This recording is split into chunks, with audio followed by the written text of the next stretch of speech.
الحمدللہ والصلاۃ والسلام علی رسول اللہ اما بعد۔ عزیز ساتھیو، ہم اور آپ یہ جانتے ہیں کہ دین اسلام ایک مکمل دین ہے اور اس دین کی تکمیل اللہ کے رسول صلی اللہ علیہ وسلم کی زندگی میں ہو گئی، لیکن اس کے برعکس ہم اور آپ یہ دیکھتے ہیں کہ ہمارے معاشرے میں کچھ ایسی چیزیں کی جاتی ہیں، کچھ ایسے رسم و رواج کیے جاتے ہیں جن کا شریعت سے کوئی تعلق نہیں اور ان کی نسبت دین کی طرف کر دی جاتی ہے، اسلام کی طرف کر دی جاتی ہے۔ انہی رسم و رواج میں سے ایک رسم رجب کے کوڑوں کی ہے۔ رجب کے کوڑے یہ کیا چیز ہیں؟ میرے اسلامی بھائیوں، بہت ساری جگہوں پر ماہ رجب کی 22 تاریخ کو لوگ چھوٹے چھوٹے نئے برتن لاتے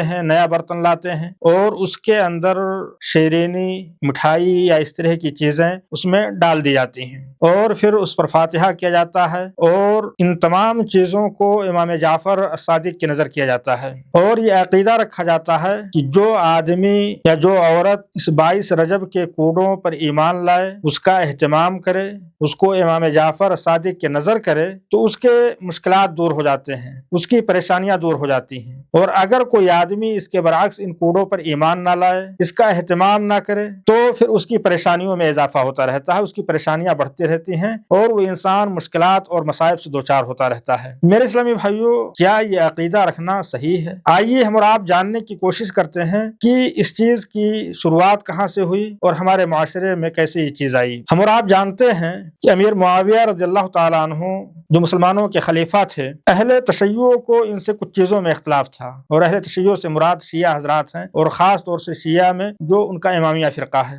یہ لوگ، ان کے دلوں میں کچھ چیزیں تھیں حضرت معاویہ رضی اللہ تعالیٰ عنہ کے تعلق سے۔ جب ان کی وفات ہو گئی سن 60 ہجری میں، تو ان کو ان کی وفات سے خوشی ہوئی اور یہ لوگ ان کی وفات کے موقع پر خوشیاں منانے لگے۔ پہلے یہ چیزیں چھپے طور پر کی جاتی تھیں، لوگ مٹھائیاں تقسیم کرتے تھے اس 22 رجب کو، یا اس طرح کی چیزیں کی جاتی تھیں پوشیدہ طور پر، لیکن جب یہ چیزیں مسلمانوں کے درمیان عام ہونے لگیں تو اس مناسبت کو، یا اس 22 رجب کے جو امیر معاویہ رضی اللہ تعالیٰ عنہ کی وفات کا دن تھا، اس دن جو یہ پارٹی یا جو خوشیاں مناتے تھے، ان خوشیوں کی نسبت انہوں نے امام جعفر الصادق کی طرف کر دی، جو شیعوں کے چھٹے امام ہیں۔ اور یہ کہا جانے لگا کہ امام جعفر الصادق نے یہ کہا ہے کہ اگر کوئی آدمی 22 رجب کے کوڑے بھرے اور اس کو میری نظر کرے تو اس کی ساری پریشانیاں دور ہو جائیں گی، اور اگر اس کی پریشانیاں دور نہ ہوں تو قیامت کے دن میرا گریبان پکڑ سکتا ہے، اور اگر کوئی آدمی اس پر ایمان نہیں لائے گا تو اس کی پریشانیاں بڑھیں گی، اگر کوئی آدمی ایمان لے آتا ہے تو اس کی پریشانیاں دور ہو جائیں گی۔ یہ بات کہی جانے لگی اور اس چیز کی نسبت امام جعفر الصادق کی طرف کر دی گئی۔ پھر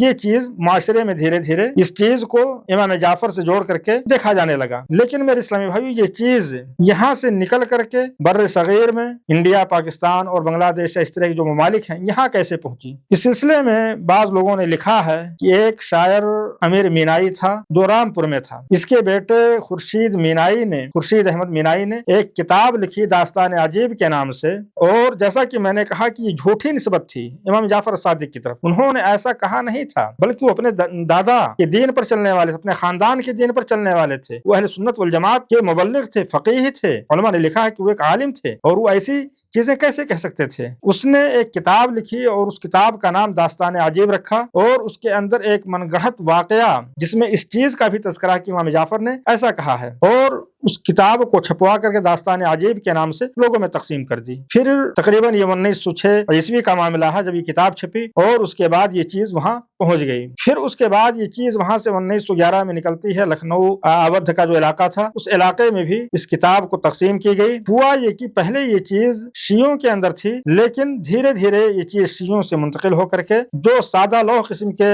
سنی مسلمان تھے، ان کے درمیان بھی یہ چیز رائج ہوتی گئی، اور یہ چیز دھیرے دھیرے معاشرے میں بڑھتی گئی، اور آج لوگ اس چیز کا اہتمام کرنے لگے، حالانکہ لوگوں کو اس چیز کا علم نہیں ہے کہ یہ چیز شیعہ حضرات حضرت امیر معاویہ رضی اللہ تعالیٰ عنہ کی وفات کی مناسبت سے کرتے ہیں، اس کی خوشی میں کرتے ہیں۔ تمام سنی مسلمانوں کو، جو لوگ اہل سنت والجماعت کی طرف اپنی نسبت کرتے ہیں، انہیں اس چیز کا علم ہونا چاہیے، یہ طریقہ اسلامی طریقہ نہیں ہے، یہ اسلام کا حصہ نہیں ہے، اسلام کے اندر کوئی ایسا عقیدہ نہیں ہے۔ میرے اسلامی بھائیوں، ہم سبوں کو اس چیز سے بچنے کی ضرورت ہے، اس چیز سے گریز کرنے کی ضرورت ہے۔ اللہ رب العالمین ہم سب کو دین کی صحیح سمجھ عطا فرمائے، اور ہم تمام لوگوں کو اس طرح کے رسم و رواج، بدعت و خرافات سے محفوظ رکھے، آمین۔ وآخر دعوانا الحمدللہ رب العالمین، وصلی اللہ علی نبینا محمد وعلی آلہ وصحبہ اجمعین۔